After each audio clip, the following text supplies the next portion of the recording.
November 7th, I was 13 years old and living in Kingston, Jamaica. In a single moment, in the middle of a noisy grade 8 class, my life changed forever. A classmate had a plastic ruler which belonged to a friend. I decided to be the big hero and retrieve it.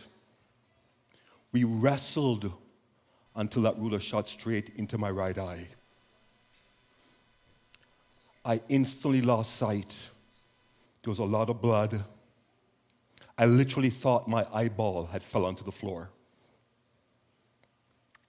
Have you ever heard the saying, it's all fun and games until someone loses an eye? You're talking about me.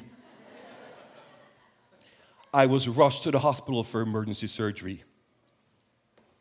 For the next 2 weeks, I was bedridden to keep my eye stable. I could not go to the bathroom on my own. I couldn't even bathe myself.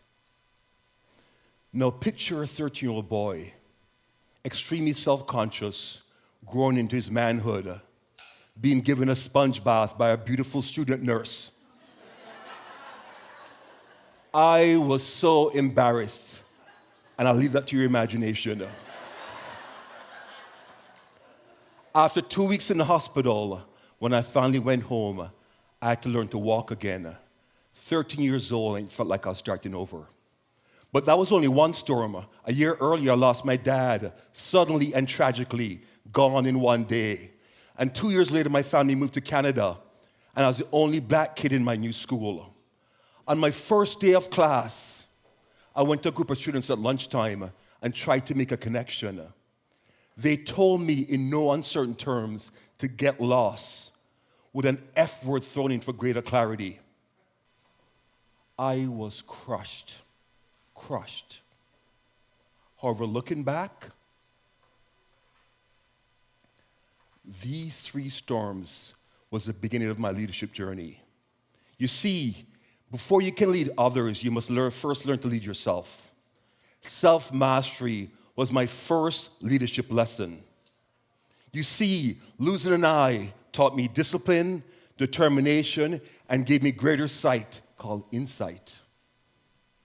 Losing my dad taught me responsibility.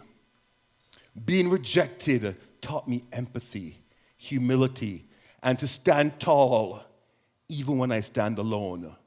It also created a desire in me to want to uplift others. Over time, this inner leadership and personal mastery transformed my life. I went from the kid many did not believe in to being accepted to one of the top business schools in the country, Schulich.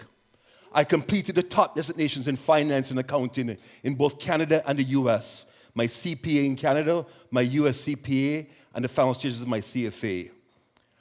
I held executive level and leadership positions in corporate Canada and on Bay Street. And I played cricket for Canada. Not bad for a guy who sometimes still crashes into walls and people because of no vision on his right side. So, here's what I've learned. Leadership is not about a corner office or a title.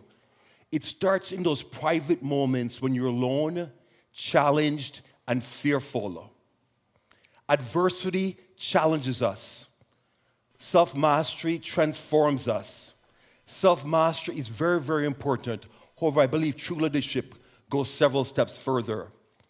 It uplifts and inspires others. It encourages when you feel discouraged. It provides visibility when you feel invisible. So let me ask you this. Where in your life do you need self-mastery? Who in your life needs to be lifted up, inspired, and told that they matter? Because the world does not need more leaders with perfect vision.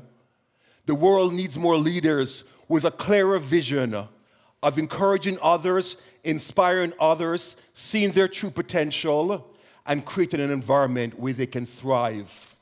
Thank you.